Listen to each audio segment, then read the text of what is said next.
आइए दोस्तों, अब हम पढ़ते हैं बाल विकास के कुछ विभिन्न परीक्षाओं में आए हुए प्रश्न पढ़ते हैं। तो पहला प्रश्न है, कोहलबर्ग के नैतिक विकास के सिद्धांतानुसार परंपरागत नैतिकता के अंतर्गत आने वाली नैतिक अवस्थाओं के सही कोड का चयन कीजिए।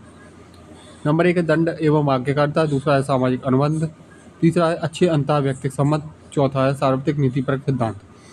तो इसका आंसर होगा सी। इसका आंसर होगा सी, अच्छे अंतः व्यक्तिक संबंध होगी।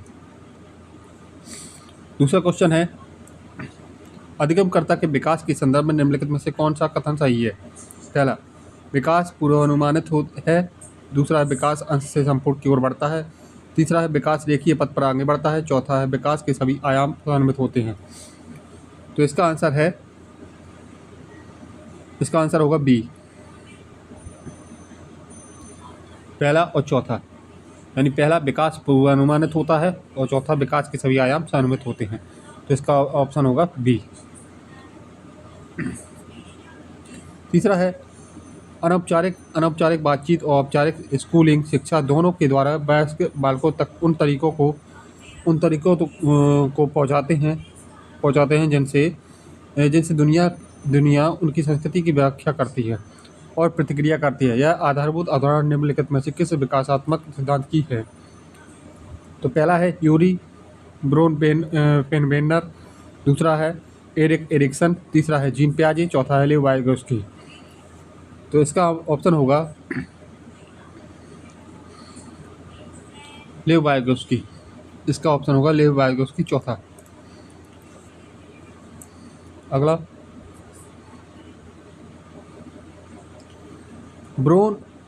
बोनफेनब्रेनर के विकास के सिद्धांत के अनुसार वह स्थितियाँ जिसमें विद्यार्थी काफ़ी पर्याय समय व्यतीत करता है, जैसे विद्यार्थी का परिवार, संगी साथी, विद्यालय और पड़ोस कहलाता है, तो वह क्या कहलाएगा? तो पहला ऑप्शन है सूक्ष्म तंत्र, दूसरा है मध्य तंत्र, तीसरा होगा बृहद तंत्र, चौथा होगा बाह्य तंत्र। तो इसका ऑप्शन होगा पहला, सूक्ष्म तंत्र। इसका ऑप्शन कौन सा होगा? पहला होगा और सूक्ष्म तंत्र होगा। पांचवा, बालक का भाषा विकास जन्म के समय रोने की साधारण क्रिया से प्रारंभ होता है, फिर विभेदीकरण प्रारंभ होता है और बालक क्रमशः बहुत से शब्दों की शब्दावली प्राप्त कर लेता है। उपरोक्त उदाहरण में से निम्नलिखित में से कौन सा सिद्धांत प्रतिबिंबित होता है? नंबर 1, विकास आनुवंशिकी एवं वातावरण का उत्पाद है, दूसरा है विकास सामान्य से विशिष्ट की ओर अग्रसर होता है, तीसरा है विकास पूर्वानुमानी है, चौथा है विकास एक व्यक्तिगत प्रक्रिया है। तो इसका राइट आंसर होगा विकास सामान्य से विशिष्ट की ओर अग्रसर होता है। इसका राइट आंसर होगा विकास सामान्य से विशिष्ट की ओर अग्रसर होता है। छठवां, विकास अनुदैर्ध्य दिशा सिर से पैर की ओर का अनुसरण करता है, तो विकास का यह सिद्धांत क्या कहलाता है?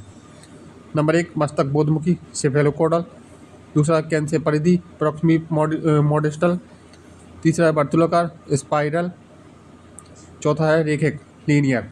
तो इसका ऑप्शन कौन सा होगा? दोस्तों, इसका ऑप्शन होगा ए, मस्तक बोधमुखी। कौन सा होगा ऑप्शन? मस्तक बोधमुखी होगा।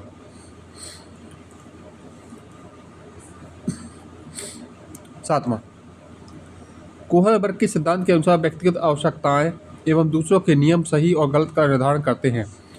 यह नैतिक विकास के किस स्तर का प्रतिनिधित्व करते हैं? तो पहला ऑप्शन है पूर्व परंपरागत स्तर, दूसरा होता है परंपरागत और तीसरा होता है पश्च परंपरागत, चौथा है औपचारिक परंपरागत।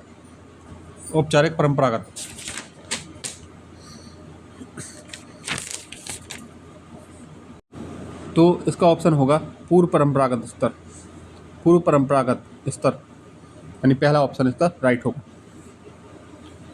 अगला है, एक 6 वर्षीय लड़की खेलकूद में असाधारण योग्यता का प्रदर्शन करती है।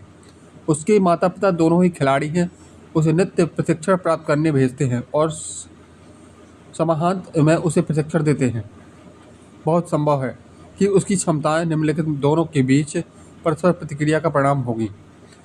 तो पहला ऑप्शन है इसमें स्वास्थ्य और प्रशिक्षण का, दूसरा है अनुशासन और पौष्टिकता का, तीसरा है आनुवंशिकता और पर्यावरण का, वृद्धि और विकास का। तो इसका राइट आंसर होगा सी, आनुवंशिकता और पर्यावरण का। आनुवंशिकता और पर्यावरण का होगा सी राइट आंसर।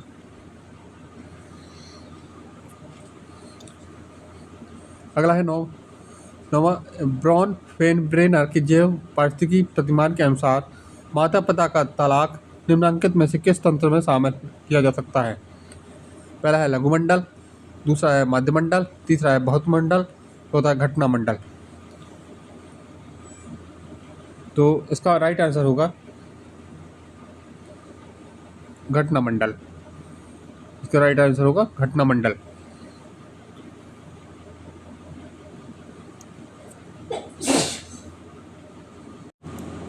बीसवीं शताब्दी को बालक की शताब्दी कहा जाता है, यह कथन किसका है? फ्रायड का, क्रो एंड क्रो का, स्ट्रैंग का, स्किनर का। तो यह कथन है क्रो एंड क्रो का। ये किसने दिया था कथन? क्रो एंड क्रो ने दिया था।